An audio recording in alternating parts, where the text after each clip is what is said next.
Et mbala moko na soulevé qui exception il y a que principe que ministre de l'Intérieur normalement en tant que un homme d'État moyen, je dis bien un homme d'État moyen, et avisé à démissionner na ndenge na ye moko pour na makambo ezo zinga ye makambo ya bosoto. Et honorable Doli Makambonda Tindaki Batu, excellence Doli Makambonda Tindaki Batu, na Jeep Naye, ils en ont Gironphare, tout ça. Et pourtant que bateau bazan doit attendre na Gironphare et Zakara chef de corps. OK. Ouais. Selon arrêté il y a premier ministre donc chef de corps. Il va ko tambola na Gironphare. Donc notre gouverneur, notre président de l'Assemblée provinciale, président de l'Assemblée nationale, ministre national il y a intérieur, tout ça. Ne bakoki ko tambola na peut-être na Gironphare. Et Sangwana na yambaki yango avec beaucoup de chagrin parce que comme on a moi na mobali un père de famille kolonga na mokili na biso bato abomoyi kaka boye pona likambo oyo kutu et concernant qui peut-être y était ni de loin ni de près en tant que il y a eu de pes biso bao toujours prôner état de droit biso bao tolobaki que le peuple d'abord donc tozana bango ensemble voilà c'est-à-dire c'est à nous maintenant d'amener les faits devant le juge et c'est au juge de nous donner les droits. Allô? Kaya wa santé eza misuma? Ah! Eh, katelinga lingala pour la santé à moi là. Mon fils, pour ma santé, Misuma? ah, katelinga lingala. Bandeko, misuma ezali kokatela motu lingala te. Oh, ezali mitwe de santé. Oyo epesameli na bato nyonso. Employé to non employé, motu nyonso oyo akoki kaka kocontribue na mbongo mokie. Na fin du mois, po ete mokolo akobela, misuma ezwa soin na ye ya malamu na bahopitau nyonso ya minene ya République démocratique du Congo. Soki maladi na yo bakoki kotraite yango awa na Congo te, misunga akozwa charge na yo okende kozwa soin na bamboka lokola Afrique du Sud, Turquie, Suède, Russie to Inde. Kala mingi te na bamboka mosusu. Soki moto oyo misunga ezwaki charge na ye mpo na basoin, Nzambe akamati molimo na ye, misunga akosokipe na mauvais corps. Ate bandeko bazali libanda bakoki koadere bandeko na bango ya Congo po ete bazwaka soin awa na mbongo bango bazali kokoki. Na misunga, ta santé c'est ta vie. Abonnez-vous massivement à Wandé Source, qui tape dans le terrain, à récolter vos informations et à vrai, s'il vous plaît. Donc, tout à l'heure, Afrique Info et Afrique Bimaka. Info et Afrique Bimaka. Bana King, Bana Dar es Salaam, Bana Poto, Bana Mokil Mobimba, Site FM Moko, Afrique Info avec Frank Stemai, Yandankala, Twende. X-Bass Marandura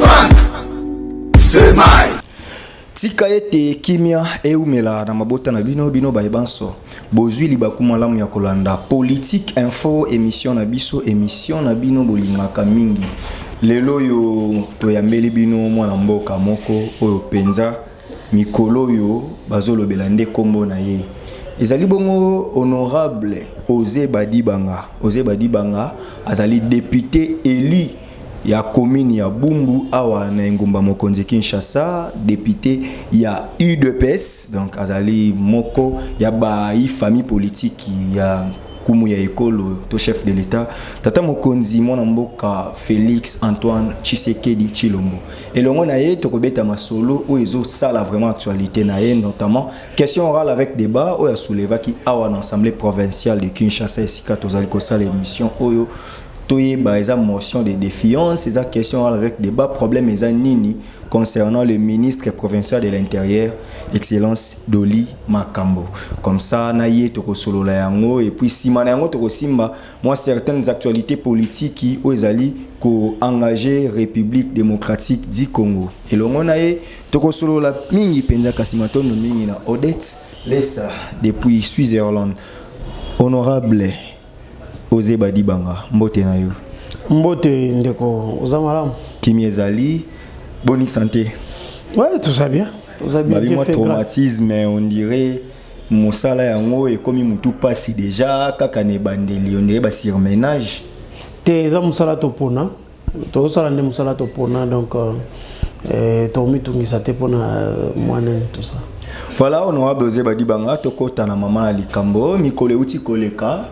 To mona ki na ba image ozo circuler ndeko na biso réalisateur atieli biso yango déjà chaton kolo bazo mona ba image oyo na tongo un avant midi ba kei na centre de santé Vijana oza concession ya l'état to moni ba policier belément ya police nationale congolaise ba kei ko menacer kino na niveau ya koboma AG ya hôpital wana lokola mokeli mibeko yenguma mokonzi Kinshasa. Oyambaki sangwana ndenge ni pe commentaire ne kozanya. Ouais, merci beaucoup Ndeko pour la question wana. Et sangwana na yambaki yango avec beaucoup de chagrin parce que comme on a mwana mobali, un père de famille kolonga na mokili na biso bato abomoi kaka boye pour na likambo oyo kutu et concernant qui peut-être y était ni de loin ni de près et ça qui passe na yango je profite d'ailleurs na occasion au Singapour na représenter ba condoléances nanga na famille donc pour na ko bisa bango que en tant que Eli a eu de pes biso ba auto prôner état de droit biso ba auto lobaki que le peuple d'abord donc tozana bango ensemble. Donc on a présenté ma condoléances nangai les plus attristés dans la famille. Donc c'est un peu ça. Voilà, honorable Osé au lobby elo komoko ya malonga, lelo état des droits ezali oyo tata mokonzi fachi alobaka na propagande pe batu nyonso bazol zela yango ezala effectif na mboka na biso. Kasi okoki ko expliquer biso na mokuse ba welela kinini eloko nini o esalaki ke ba élément de la police nationale congolaise va se retrouver ici qui ne est comme en mort. Bon, en tout cas, ndeko journaliste oko sunganga na ibisa oko eza moi pasi na expliquer yo nini oyo ba welaki parce que natikali ko s'imprégner na dossier T en tant qu'avocat ou soit en tant que magistrat ou nini oyo ngai na yo to moni ezako mutu akufi na dossier moko entre guillemets balobi ke honorable Doli Makambo tindaki batu et excellence Doli Makambo tindaki batu na jeep na ye oyo ya na gironphare tout ça et pourtant que bateau bazana doit attendre na gironphare ezaka ba chef de corps. OK. Ouais, selon arrêté à premier ministre donc ba chef de corps ne va ko tambola na ba gironphare donc notre gouverneur, notre président d'assemblée provinciale, président d'assemblée nationale bateau bazali ministre national il y a intérieur tout ça ne ba ko kiko tambola na peut-être na gironphare et loko salamaki exactement na yebi vraiment té parce que le dossier est en cours devant justice. Tous les gens de justice à Sala Moussala. Ozali pe moko ya bato ba yebi mibeko adage moko juridique ba donne-moi les faits, moi je te dirai les droits.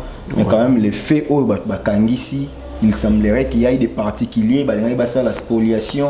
Il y a espace wana ezaki ya état. Est-ce que c'est vrai na ba information yo po zui le quoi mokeli mibeko? Ouais, n'engagé na épinglé que nada joana. Quand on dit donne-moi les faits et je te donnerai les droits. Donc c'est-à-dire c'est le juge qui dit les droits. Voilà. Donc c'est-à-dire c'est à nous maintenant d'amener les faits devant le juge et c'est au juge de nous donner les droits. Ce n'est pas à un député provincial, encore moins à un journaliste. Les faits là, les faits là, oui, les faits, je sais que j'ai dit. le fait, je ne suis pas l'avocat encore de Denis Makambo, encore moins l'avocat de la partie victime, pour savoir au juste fait les années. Donc, oyo ngana kokai kosala les akaka, kosala musala en tant que député provincial, c'est-à-dire pour permettre que justice à sala musala naï, na ndenge elongo bani. Ok, honorable Osé Badibanga, tout le monde qui sima makambo wana, oyo yo sali batu nyonso ba encourager, to lintoyeba, pour la confusion. Et ça question orale avec débat, tout qui motion de défiance, parce que na cité batu baza na confusion. Sunga bango ezalaki ni. Voilà, on a expliqué madame, parce que en tant que député, Eli a vu la Kinshasa, et na pouvoir oyo, na constitution, na règlement intérieur et assemblée Jopé Sanga, mais on a droit, il y a convoqué nani un ministre provincial, soit par une motion de défiance ou peut-être de censure selon le cas. Et même le gouverneur, on a droit, il y a quoi inviter ministre ou gouverneur dans la question orale avec débat. On a droit, il y a quoi inviter une question orale sans débat. On a droit, il y a aussi la question écrite. On a lié à répondre. Ce sont des moyens de contrôle. On a droit, il y a aussi la question d'actualité pour n'ailler juste problème les alliés. Les alliés. Maintenant, on a ça qui question orale avec débat. Ok? Il y a une question orale avec débat. C'est là qu'il y a un ministre et un intérieur. Aïe, devant représentation provinciale, aïe, pour répondre, aïe, à répondre à la question. On a posé qui est question kaka mon côté à l'Iwa à AG à Vijana. On a posé qui est la question ibélé, notamment. Liwaya wewa moko na niveau ya Pongabi, les problèmes d'insécurité, même pe nani kotumbama ya Transco, au esprit de vie, liwaya ndeko moko na niveau ya rond-point Ngaba, liwaya 3 personnes na niveau ya Makala oyo ba policier ba ujana ba kota ki pona nani. Et moi, le problème est belé ya. En octobre, bakufaki mo belé yango les vagues et la moussa qui maël nangai en tant que musali ya population. Donc ça dit moi na musala ya bana Bumbu, moi na musala ya bana Kinshasa, moi na musala ya ba commune nyonso ya Kinshasa na tout nanu. Ministre oyo azotala makambo ya intérieur ayebisa ngai likambo nini azosala na bakonzi na ngai, donc bakonzi na ngai ezali ba population oyo evotaki ngai, donc c'est un peu ça. Sikoyo tango ministre a commis yanolaki na question orale avec débat et solution besoin qui ni réponse na ezaki ni na makambo. Voilà, ministre a comité. Ministre a comité pourquoi aza en détention entre guillemets, en détention, et ça là qui Ayate, le directeur de cabinet naïe, a commis là qui assemblée provinciale pour nous dire que ministre Aza indisponible. Léo Monaki, la télémaki n'a soulevé qu'exception wana, il y a que directeur de cabinet Aza na compétence te, il y a qu'à saisir représentation provinciale.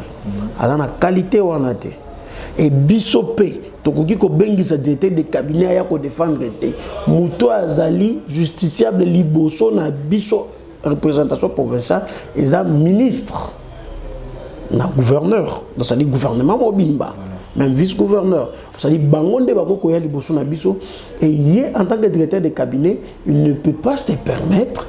Il y a qu'à saisir biso pour nous senga absolument moko songolo na lettre ozaki même destiné et pas na yete, donc on a soulevé qu'on a que il n'est pas compétent et mbala moko na soulevé que exception oyo ya koloba que principe que ministre de l'Intérieur normalement en tant que un homme d'État moyen, je dis bien un homme d'État moyen et avisé akokaki ko démissionner na ndenge na ye moko pona makambo ezo zinga ye makambo ya bosoto muto ya zana fonction moko ya monene pas na l'état makambo ndingo wana na ndenge na ye moko akokaki ko démissionner et lokola na ndenge na ye moko a démissionner quitté na yango na sengaki na ba députés provinciaux et qui to recommandé na gouverneur et non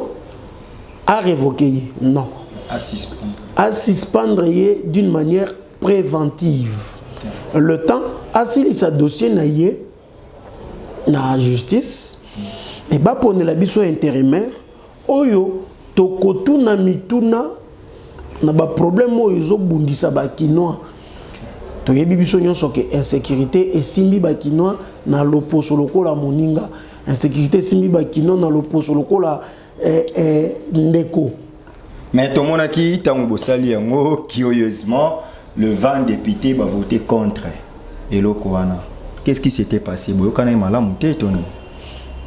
Non, il faut que ba eloko moko na kati ya assemblée ndenge tozali awa mutu na opinion na ye na mutu na makanisi na ye.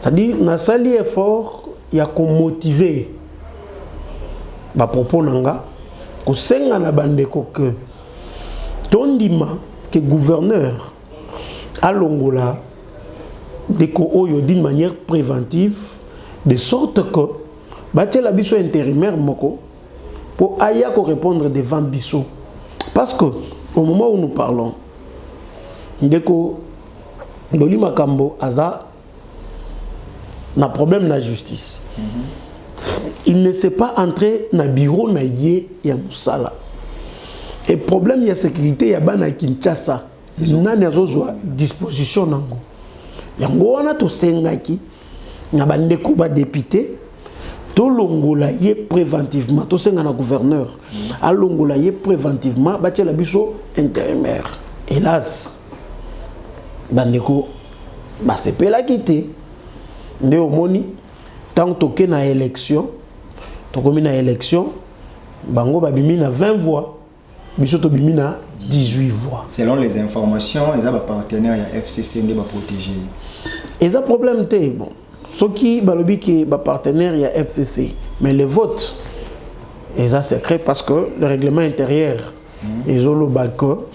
Quand il s'agit il y a vote sur la personne, il faut ils ont un bulletin secret. Ce qui est a main levée, honorable Kingandi a voté oui, honorable Kingandi a voté non.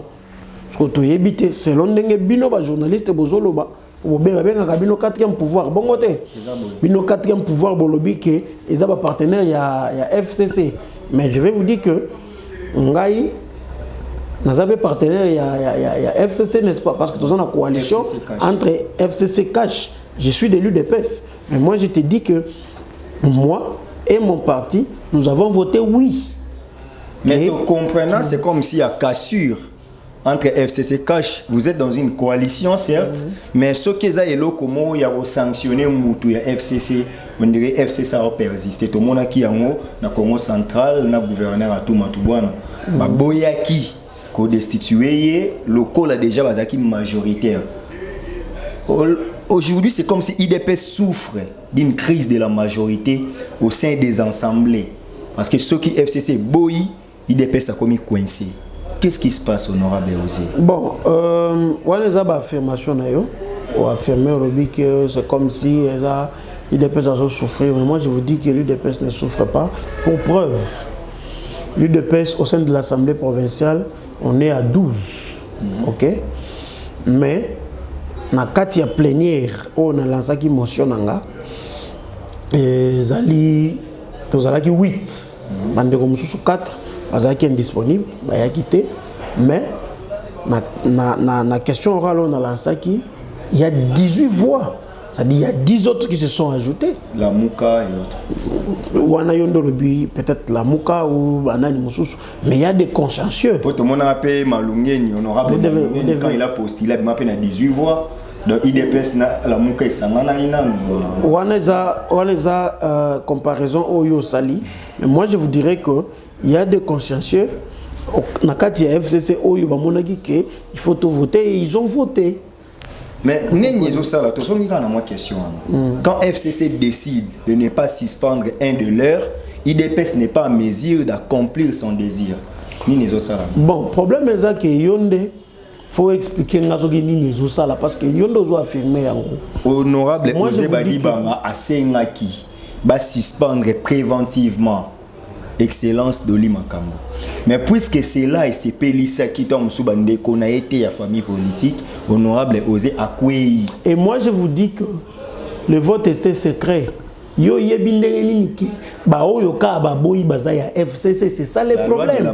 Et moi je vous dis que il y a cela oyo ba comprenaki que idée oyo honorable Osé Badibanga zoko pesa oyo groupe parlementaire IDPS ezako pesa eza idée ya solo yango ba soutenir pe ba appuyer yango. Parce que le vote est secret. Voilà. Vote est secret, mais j'ai compris ce que moi j'ai compris et ce que j'ai retenu au sein de l'Assemblée provinciale, il y a des consciencieux qui ont voté pour motion à la Saki, il y a suspension préventive, il y a Excellence Doli Makambo.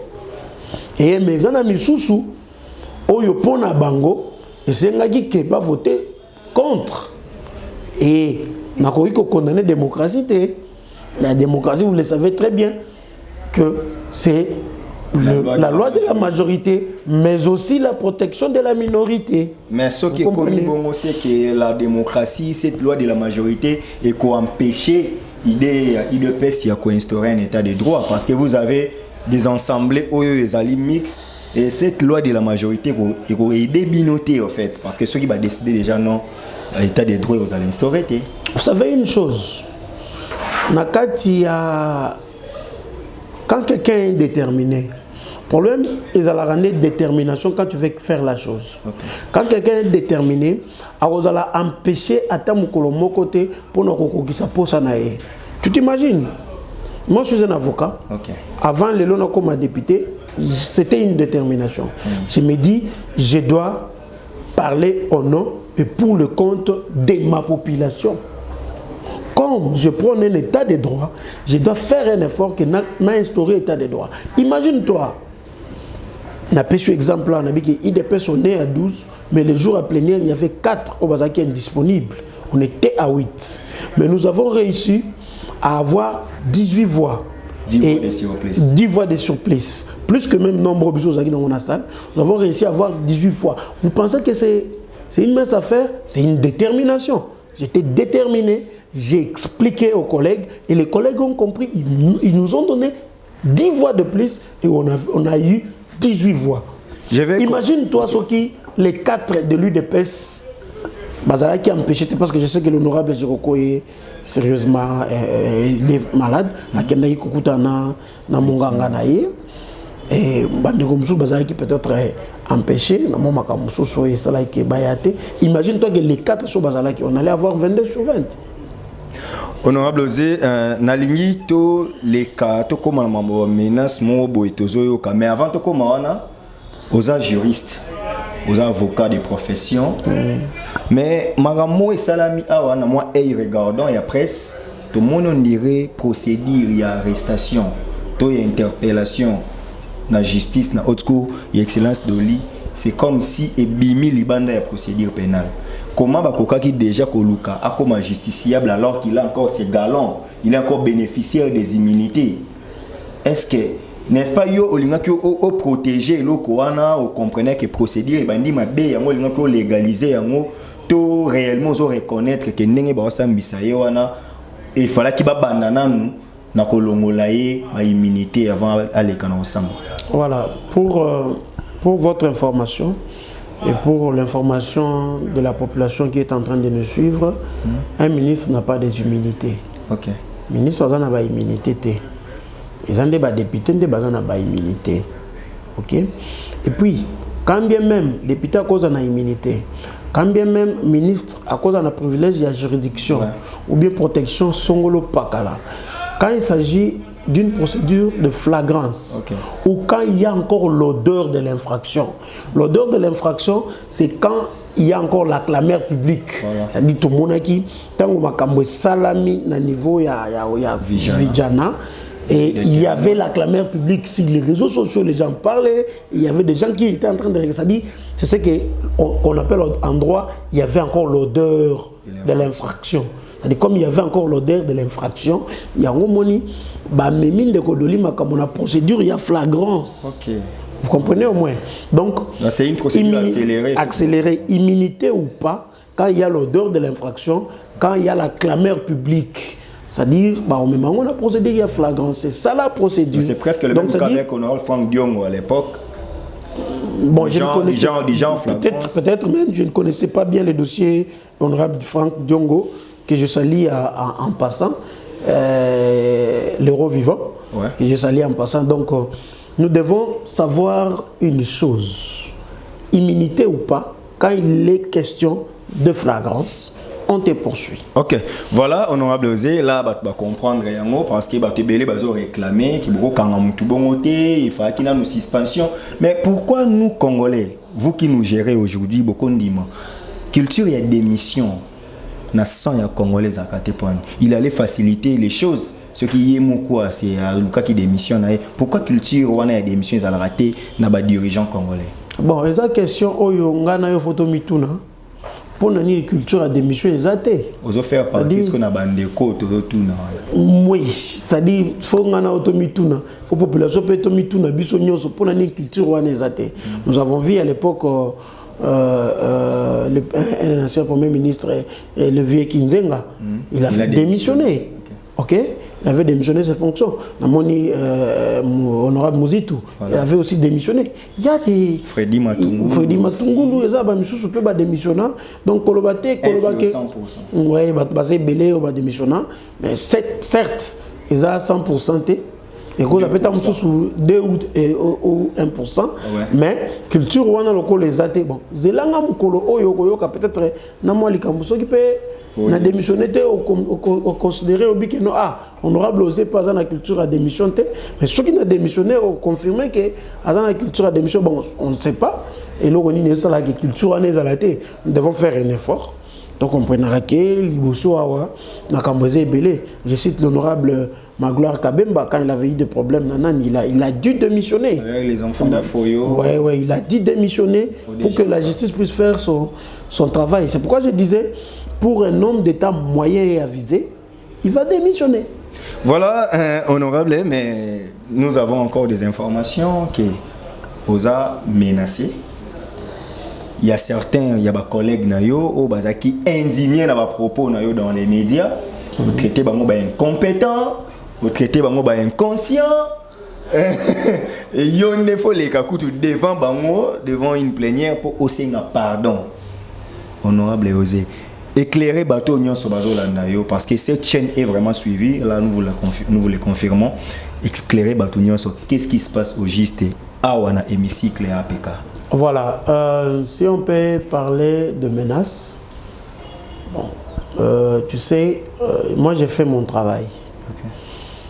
Toi, qu'on menace bon, il sait aussi ce qu'il est en train de faire.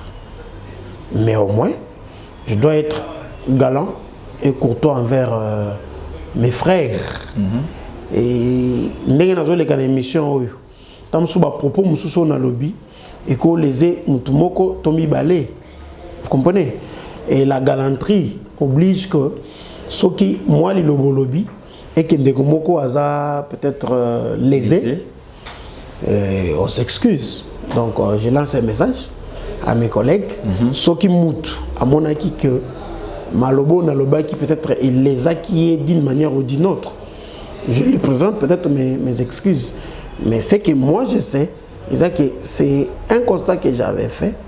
Et c'est un avis que j'ai donné et j'étais déçu. Dans vote au Salama qui n'a qu'à l'Assemblée provinciale que j'espère qu'on peut bien comment mon aîné à l'Ikambo, comment problème de sécurité à Bana Kinshasa. Mais les députés ont quand même décidé il y a que tous les intérimaires, tous chaté totika kaka o wana oyo aza na problème de justice et la chose publique ne sait pas fonctionner.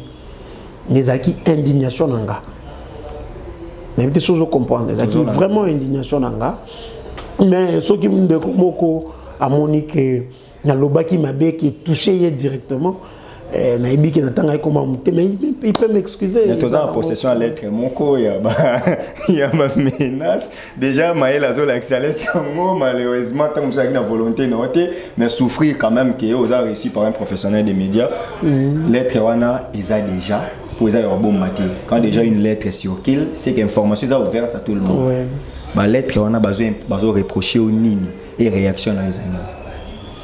Bon mais c'est ce que j'ai dit. On a évité lettre en haut, on a atteint en haut. Ok. Et sauf que Isaac n'a pas de gomme. Mais les tchaga en haut, bah de gomme sous bah mitungisaki. Na makamu na lobaki. Oyo à mon avis, zalaki vrai parce que je m'étais vraiment indigné. À mon problème oyo il y a ville à Kinshasa. Problème à sécurité, à population et votaki biso, mais au moins.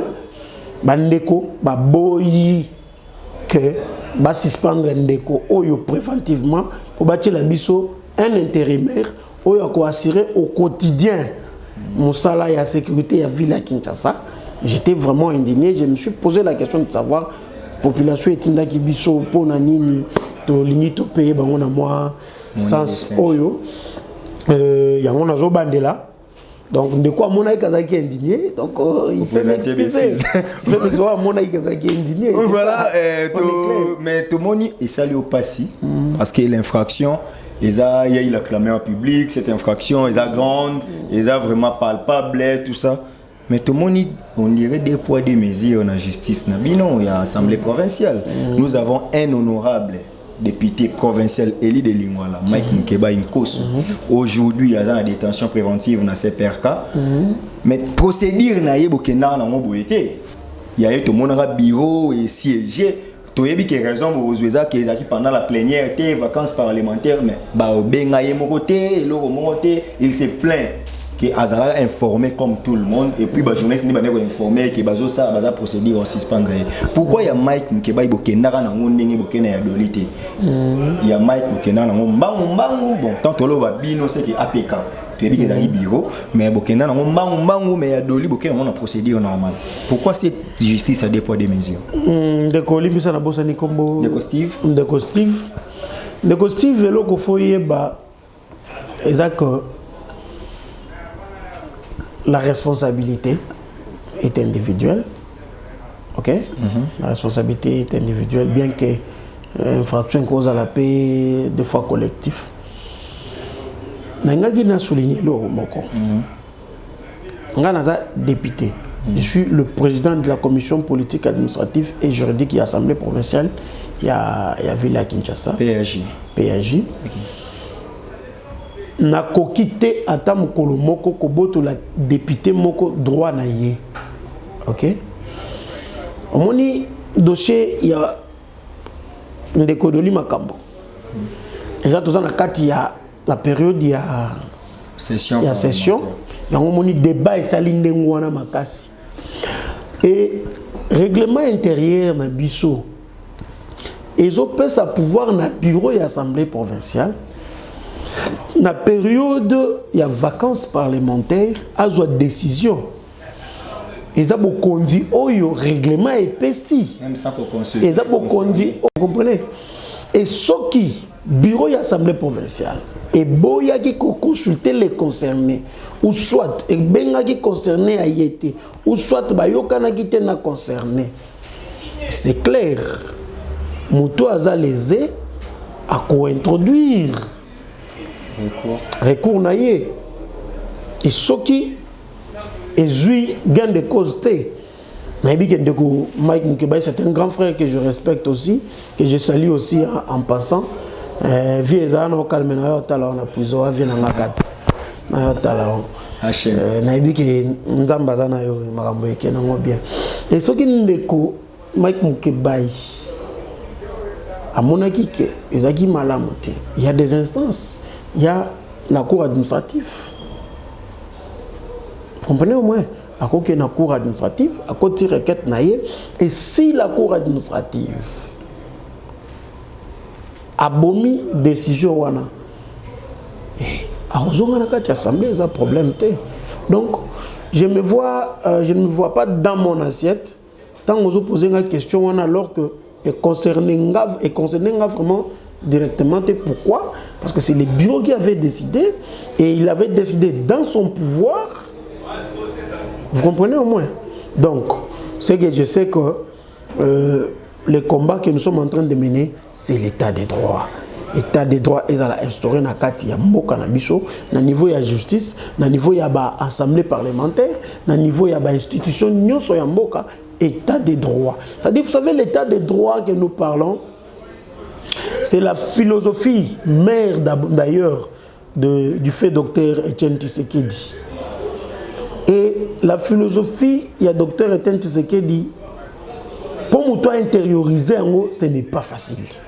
Et nous qui combattons pour ça, c'est-à-dire, vous savez, malgré les lois IDP dans le pouvoir, nous n'a pas encore laissé arrêter le combat.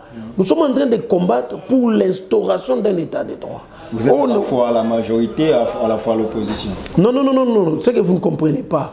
Nous combattons pour l'instauration d'un état de droit. Et quand on combat pour instaurer l'état des droits, cela ne veut pas dire qu'on peut être dans la majorité ou dans l'opposition. C'est-à-dire nous combattons. Les dirigeants sont en accord, mais les gouverneurs déclarent et qui peut kozala et qui comme appelle na mutu moko ndeko moko azana opposition mazobunda pour état des droits ezala. Vous comprenez? Imagine-toi, je suis de la majorité. Vous comprenez au moins? Ndeko Doli Makambo aza de la majorité. Okay. Pourquoi Nasengi une sanction préventive pour naïe? Parce que je veux un état de droit. Voilà, honorable, on nous signale que nous sommes arrivés à la fin. Et aussi ma actualité politique, en tout cas, deux questions kaka namukuse. Membre de l'Assemblée nationale lobby, Totunu Yango étant payé Mokelimibe Bitumba. Entre Bino na Bino na majorité. AFDC El Bati, AFDC El même Koulou, donc Bitumba ya niveau on a tout évité. Bozo mema biso wapi dans un état de droit. Si na ba parlement Bitumba boye. Oko yelo bana ba congolais nini parce que yo za moko na bango ata ko za ya Kinshasa, moza député. Et vous pensez que Nakati Assemblée provinciale à Bitumba za la raté? Pourquoi alors? Bitumba ezaka kate qu'on s'est donné des coups de poing. Il y a lobby ezaki. Et ce que nous avons fait avec les dossiers de Lima comme c'était aussi un combat. Et je vous ai dit ici, nous continuons à combattre. Ok? Ce que je peux dire pour l'Assemblée nationale, Ezakaka Kosenga Kimia. Kimia Ekota, que Moutou Nyoso a ça effort, a un peu de vin, un peu de l'eau, na kacha vin naïe pour na to vanda. Spécialité Afrique, spécialité RDC, c'est l'arbre à palabre. Ce qui te vendit sous l'arbre à palabre, c'est là où nous trouvons nos solutions. C'est là où nous trouvons solution à problème.